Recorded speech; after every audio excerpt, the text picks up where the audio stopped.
Amém, querida igreja? Como é bom ser igreja. Como é bom fazer parte do corpo de Cristo. Queridos, você é muito abençoado. Você é muito abençoado porque você faz parte da família de Deus. Você faz parte da igreja do Senhor Jesus. E nós estamos habituados, nessa época de Páscoa, de ver encenações sobre a ressurreição de Jesus. E esse teatro aqui, ele traz uma mensagem principal, uma mensagem fundamental, que é uma mensagem de amor, porque a Páscoa é amor. É o amor de Jesus manifesto na cruz, morto pelos nossos pecados. E nós vemos aqui então, nessa encenação, nós vemos o amor se manifestando através de uma pessoa preocupada com as dores de uma outra pessoa. Então, este é uma base, é um fundo daquilo que eu quero compartilhar com vocês nessa noite. Eu quero falar um pouco sobre amor. Amor. E o tema da minha mensagem para esta noite é um novo caminho. Esse é o título da mensagem, um novo caminho. Discorrer no livro de Mateus, no capítulo 22, do 35 ao 39. Queridos, muitas vezes nós já nos deparamos, e talvez vamos nos deparar, com situações muito difíceis na nossa vida, e até com pessoas difíceis de relacionamento. Pessoas da qual irá exigir de nós um pouco mais da nossa paciência, um pouco mais do nosso amor, um pouco mais também da nossa oração. Pessoas que muitas vezes é difícil o convívio. Muitas vezes é difícil o relacionamento. Mas eu quero aqui, com a graça de Deus, trazer 3 histórias para vocês que vão nos ajudar a compreender as manifestações de amor, as manifestações de ternura, de graça, que eu e você podemos ter com as pessoas. Ali em Mateus 22, a partir do 35 ao 39. Um fariseu, ele chega para Jesus, talvez a minha versão aqui vai estar um pouco diferente, mas você pode acompanhar ali no telão. E um deles, que era mestre da lei, querendo conseguir alguma prova contra Jesus, perguntou: Mestre, qual é o mais importante? Qual é o mais importante de todos os mandamentos? E esse fariseu faz essa pergunta para Jesus, não porque ele estava interessado nos ensinamentos do Senhor, não porque ele queria conhecer aquilo que Jesus estava pregando, mas essa pergunta veio porque eles queriam em algum momento pegar Jesus se contradizendo. Então ele faz essa pergunta: Senhor, qual é o maior dos mandamentos? E Jesus responde: ame o Senhor, o seu Deus, de todo o seu coração, de toda a sua alma e de todo o seu entendimento. Jesus disse que este é o maior e é o mais importante mandamento: amar o Senhor de todo o seu coração. Mas Jesus continua, ele diz que o segundo é semelhante a ele. Jesus diz que o primeiro mandamento é amar a Deus de todo o teu coração. Mas o Senhor Jesus, ele continua dizendo que o segundo é semelhante. Ou seja, o segundo, ele não difere do primeiro. O segundo, ele é semelhante, ele é muito parecido com o primeiro mandamento. O segundo, ele é da mesma espécie, podemos dizer assim. O primeiro é o mais importante, ele é o maior. Mas o segundo mandamento, ele não difere do primeiro, ele é semelhante. E qual é o segundo mandamento? Amar o seu próximo. Diga: amar o próximo. Com fé no teu coração, amar o próximo. Este é o segundo mandamento que Jesus nos dá. E nós podemos entender nessas breves palavras que não há como desassociar. Não há como eu dizer que eu amo a Deus e não amar o meu próximo. A Bíblia fala sobre isso. Aquele que afirma, está lá em 1 João, aquele que afirma que ama a Deus, mas odeia ao seu irmão, ele é um mentiroso. Porque se você odeia o seu irmão a quem vê, você não pode amar a Deus a quem não vê. Amar o Senhor de todo o seu coração é o primeiro e é o maior mandamento. Mas o segundo mandamento é semelhante. É amar o seu próximo. Queridos, existe uma marca no cristianismo muito forte. Uma marca que nos distingue. E essa marca é o amor.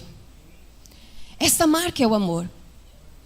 Em João 13:35, Jesus disse essas palavras. João 13:35.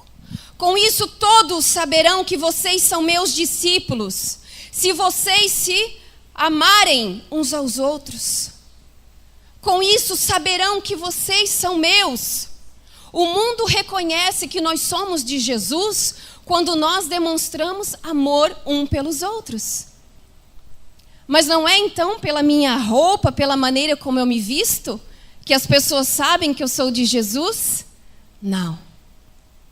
Mas eu sou tão comportadinho, eu sou tão bonzinho. Não é por isso que as pessoas sabem que eu pertenço a Jesus? Não. Você pode saber a Bíblia de trás para frente, conhecer toda a palavra de Deus. Mas o mundo vai reconhecer que você é de Jesus quando você demonstra amor pelas pessoas. Aquela passagem, talvez uma das mais citadas da Bíblia, uma das mais conhecidas da Bíblia, em 1 Coríntios. Ainda que eu fale a língua dos homens e dos anjos, se eu não tiver amor, eu sou como um sino que ressoa. O sino que ressoa, ele faz barulho. Se eu não tiver amor, eu sou apenas um sino que faz amor.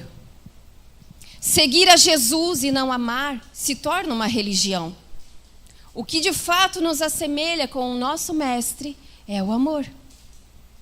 Em João 13:34, um novo mandamento lhes dou. Um novo mandamento. Amem-se uns aos outros.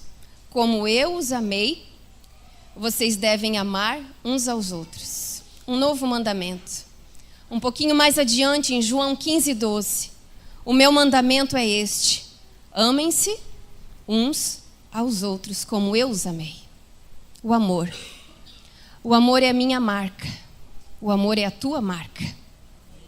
Amém? Essa é uma introdução para nós podermos então agora caminhar nas 3 histórias que eu falei da Bíblia, que falam, que manifestam o amor de Deus e o nosso amor um para com os outros. Vamos para a primeira história, e esse primeiro tópico eu chamei o poder do amor. Está lá no livro de Gênesis 37. Nós não vamos poder ler por causa do tempo, mas eu vou discorrer essa história para vocês, o poder do amor. Lá em Gênesis 37, conta a história de José. Eu acredito que você conhece a história, já ouviu falar sobre a história de José. José, ele foi desprezado pela sua família. José, ele foi rejeitado pelos seus irmãos. Ele foi vendido como um escravo. Os seus irmãos o desprezaram, a sua própria família, seus irmãos de sangue. E José passou um tempo no palácio de muito sofrimento, porque ele estava longe do seu pai, ele estava longe da sua família, longe da sua casa, longe dos seus costumes, e ele estava lá no Egito, sozinho. Até que no decorrer da história, Deus se encarrega então de fazer com que essa família se reencontre. Os seus irmãos se reencontram novamente com José, porque eles vão atrás de mantimento, eles precisam de comida. E nesse contexto, então, José, ele já está governando, administrando as riquezas do Egito. Queridos, e ler essa história de José é muito emocionante. É muito impactante. Porque quando aqueles irmãos chegam na frente de José, eu penso, quando eu estou lendo, puxa, José agora, ele tem a vantagem. Agora José, ele tem o poder e ele pode muito bem se vingar dos seus irmãos. Agora chegou a hora dele despedir os seus irmãos de mãos vazias, ou então prendê-los e deixá-los como escravos. Essa era a hora de José dar o troco, se vingar pela maldade que fizeram com ele. Mas a atitude de José é uma atitude admirável. Admirável. Quando os irmãos estão ali, José recebe os seus irmãos. Ele perdoa os seus irmãos e ele ama os seus irmãos. Em Gênesis 45, 1:5, nós vemos quando José se manifesta para os seus irmãos. Querido José, ele retribui todo o mal que fizeram para ele. Ele retribui com o bem. Aquelas palavras machucaram demais José. Aquela atitude dos seus irmãos foi cruel demais. Machucou, feriu. Mas José retribui todo o mal que fizeram para ele, retribui com o bem. Queridos, retribua o mal que muitas vezes vem sobre você, sobre aqueles que te aborrecem, aqueles que te perseguem, aqueles que falam mal de ti.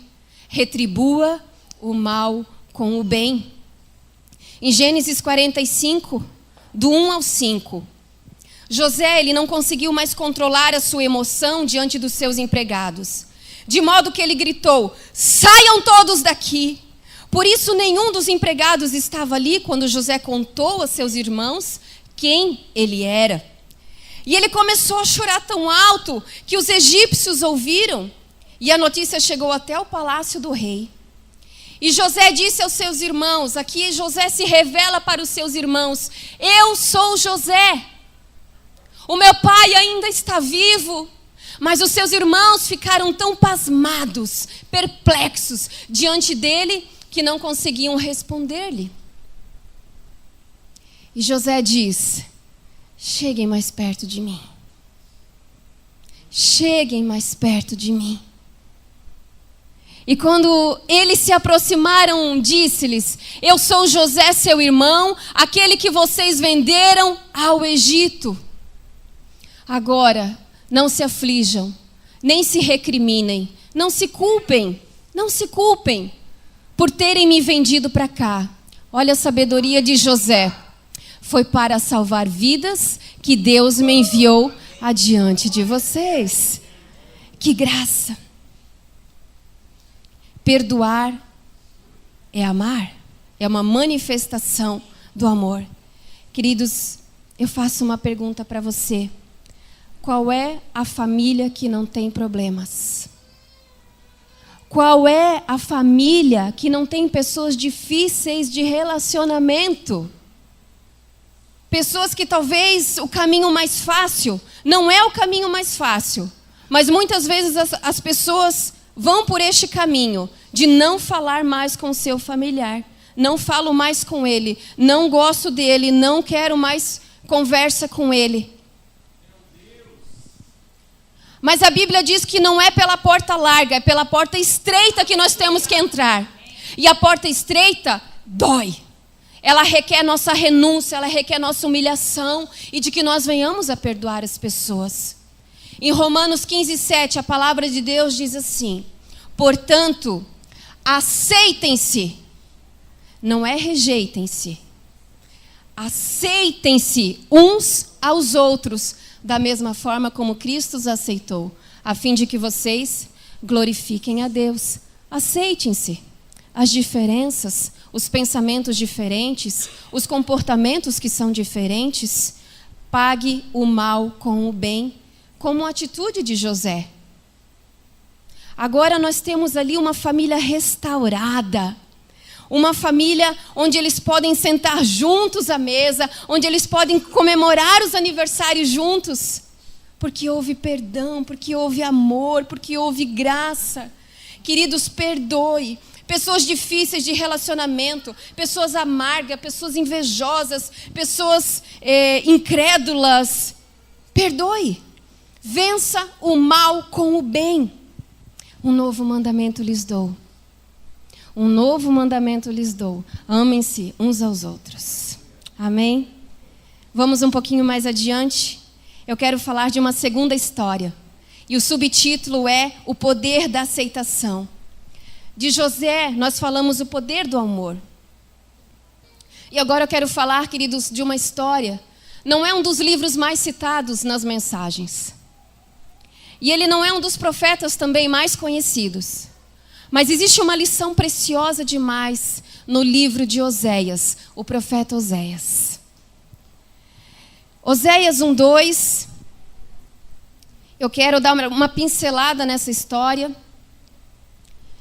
Porque Deus dá uma ordem um tanto quanto estranha para Oséias, um tanto quanto intrigante.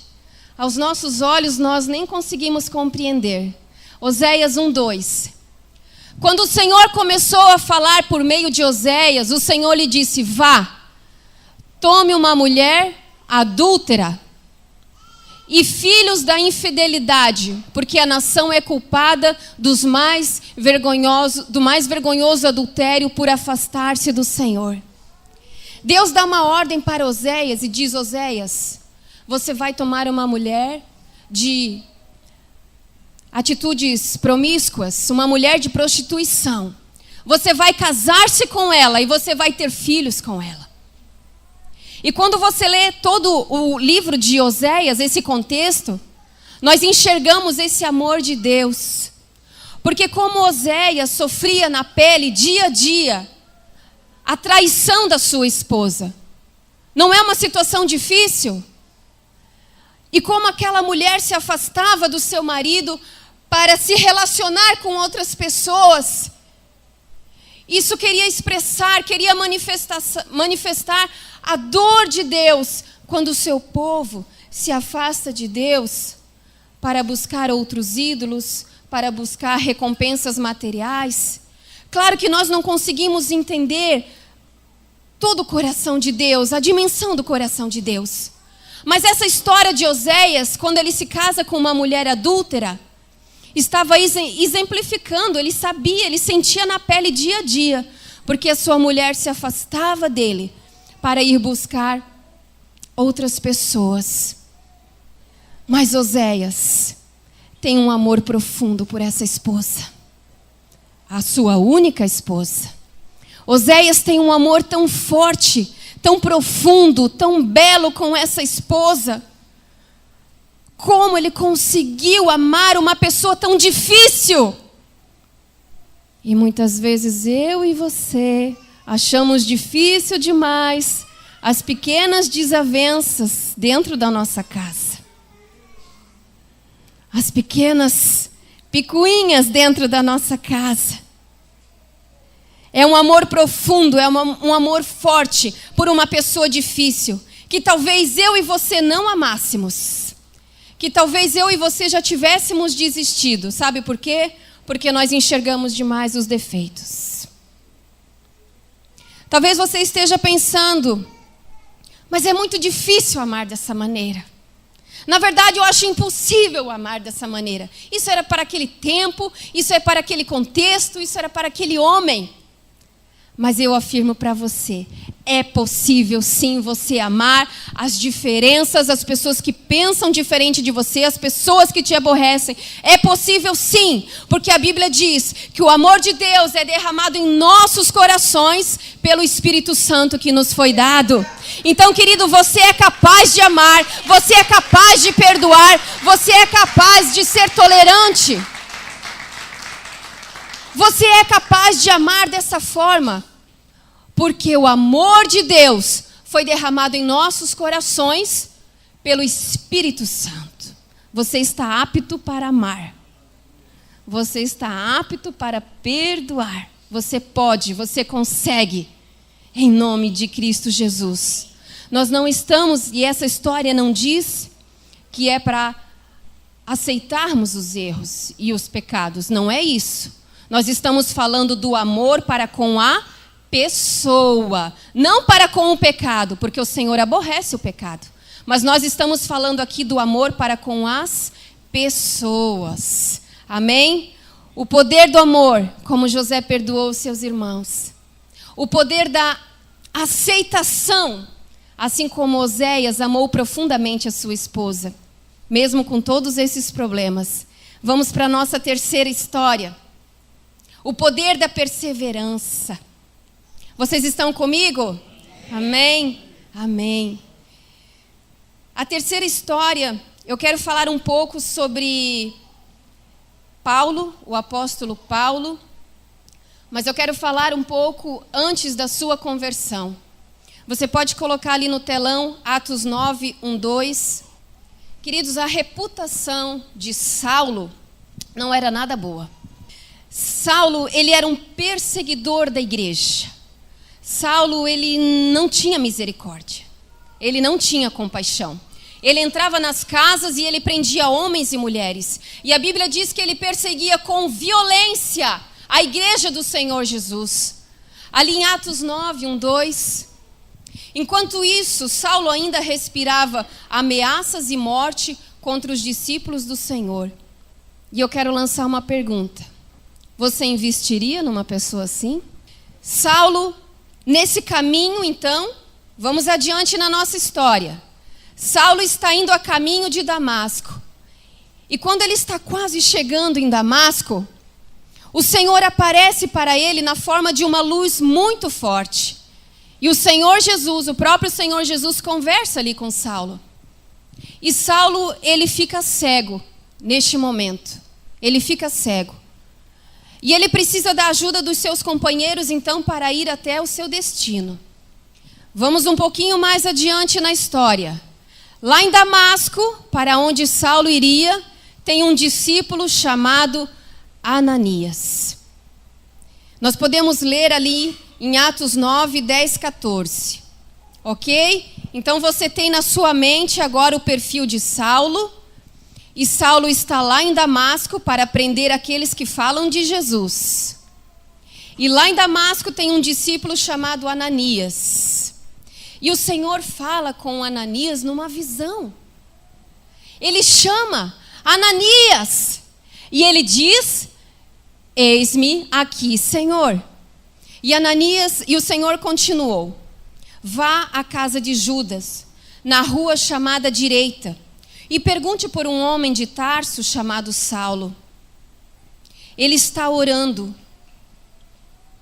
E numa visão, Saulo, ele viu um homem chamado Ananias chegar, impor-lhe as mãos para que voltasse a ver. E respondeu Ananias. Caso Deus tivesse se esquecido aqui de algum detalhe sobre Saulo, Ananias estava lembrando Deus. Senhor, eu tenho ouvido muita coisa a respeito desse homem e de todo o mal que ele tem feito aos teus santos em Jerusalém. Ele chegou aqui com autorização dos chefes, dos sacerdotes, para prender todos os que invocam o teu nome. E agora, queridos, você investiria numa pessoa assim, no perfil deste homem como Saulo? E eu posso imaginar então Ananias indo em direção, porque o Senhor dá uma ordem para ele: vai lá na rua direita. E eu consigo imaginar Ananias indo a caminho daquele lugar. Talvez ele tenha parado e pensado em desistir, em voltar, porque ele estava com medo. Não. O Senhor deve ter se enganado, ou deve ter escolhido a pessoa errada para fazer essa obra. Saulo, um homem cruel daquele, um cristão? Não, é impossível. E Ananias vai até aquele lugar. E quando Ananias chega, eu imaginando, Ananias abrindo aquela porta, e Ananias se depara com um homem cego, abatido, porque Saulo estava sem comer 3 dias, sem beber durante 3 dias. Ele abre aquela porta e ele vê aquele homem cego, com fome, com sede, fazendo uma oração. Eu imagino que Ananias perdeu o fôlego diante dessa situação, diante dessa cena. E Ananias fala para Saulo. Sabe o que Ananias fala para Saulo? Irmão Saulo, irmão Saulo, o que eu e você diríamos? Não, porque você fez errado, porque eu não gostei do teu comportamento, porque pipipi, porque papapá, pipipi, papapá. E Ananias chega para aquele homem perseguidor da igreja e diz, irmão Saulo. Queridos, pega tudo que é amor, pega tudo que é ternura, pega tudo que é afeto e bota dentro dessa expressão, para você entender o amor. Irmão Saulo. O Senhor Jesus, que lhe apareceu no caminho por onde você vinha, enviou-me para que você volte a ver e seja cheio do Espírito Santo. Aleluia! Em Atos 9:17. Em Atos 9:17. Imediatamente, algo como escamas caiu dos olhos de Saulo. E ele passou a ver novamente. Queridos, levantando-se, ele foi batizado. Olha o poder transformador, olha o poder de Deus na vida de uma pessoa. O que Deus pode fazer na vida de uma pessoa. Levantando-se, ele foi batizado e depois de comer, ele recuperou as forças. E Saulo passou vários dias com os discípulos em Damasco. O apóstolo Paulo merecia ser morto, pois ele perseguiu, ele encarcerou e ele concordou com a morte dos cristãos. Mas ao contrário disso, ele experimentou perdão e a oportunidade de anunciar o evangelho. Muitas vezes pessoas que nós não damos crédito. Achamos, fulano está indo para a igreja agora, não sei. A vida inteira ele foi assim. Tenho lá minhas dúvidas. Não damos crédito. Achamos impossível. E Deus diz, Ananias, vai. Porque ele é um instrumento escolhido. Ele é meu instrumento escolhido para levar o meu nome perante os gentios e perante os reis. Queridos, nós não sabemos os planos de Deus para as pessoas. Nós não sabemos os desígnios de Deus para as pessoas. Não devemos rejeitar aquilo que Deus não rejeita. Você investiria em Saulo? Você acha que Ananias sentiu muito medo de fazer essa obra? E olha quem virou Saulo. Que pessoa se transformou Saulo? Perseguidor, mas foi aquele que disse, a tua graça me basta. Nós não sabemos. Não devemos desistir das pessoas. Não desistir é uma manifestação de amor. Sabia disso? Se tivessem desistido de você, um novo mandamento lhes dou. Amem-se uns aos outros. O poder do amor, de perdoar. O poder da aceitação com as diferenças que nós temos uns com os outros. E o poder de perseverar, de não desistir das pessoas. E eu quero encerrar falando de 1 Timóteo 2, 3 e 4. Pois isto é bom e agradável diante de Deus nosso Senhor, o qual deseja que algumas pessoas sejam salvas. Que os bonzinhos sejam salvos. Não. Qual é a vontade de Deus? Que todos, diga todos. A vontade de Deus é que todos sejam salvos. Todos. Queridos, olhe para as pessoas com os olhos de Jesus. Que seu olhar seja um olhar carregado de graça e de compaixão. E a graça é tratar as pessoas como Deus te trata todos os dias, com graça e com misericórdia. Amar os que nos amam é fácil, é cômodo, é confortável.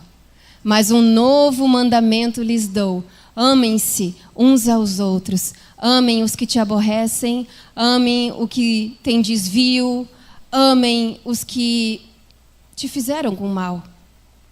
Amem-se uns aos outros. Amém, queridos. Esta é a mensagem deste teatro. Esta é a mensagem que Deus colocou no meu coração e com muita alegria eu reparto ela com vocês. Pediria que você fechasse os teus olhos por um momento, que você curvasse a tua cabeça. Pai querido, nós te louvamos. Nós agradecemos a Ti porque a Tua palavra ela é lâmpada, ela é água que purifica, que limpa. Ela nos molda e ela nos torna semelhantes ao Senhor Jesus.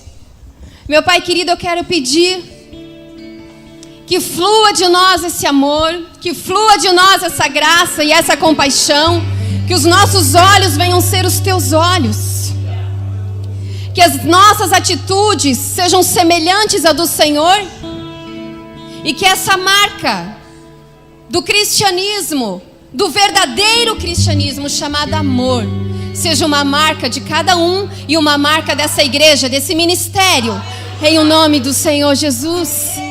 Nós te pedimos, nós queremos enxergar aquilo que precisamos enxergar, Senhor. Eu declaro essa palavra, Senhor, no coração, nas nossas atitudes, nas nossas manifestações dia a dia, na nossa casa, no nosso trabalho, na nossa rua, nossa vizinhança, as pessoas do nosso convívio, que nós venhamos ser realmente canais de amor. Senhor, e falar de amor é falar do Senhor Jesus, o Teu sacrifício naquela cruz, se entregando por amor a nós, porque o Senhor nos amou primeiro. Senhor, e este amor, Ele nos dá vida eterna. É o maior motivo de alegria, é sabermos que temos a vida eterna com o Senhor, de que confessando o Teu nome, aceitando o Senhor como Senhor e Salvador, a nossa vida começa a ser transformada, a nossa casa começa a ser transformada, o nosso casamento começa a ser transformado, porque o Senhor tem vida e vida em abundância para nos dar.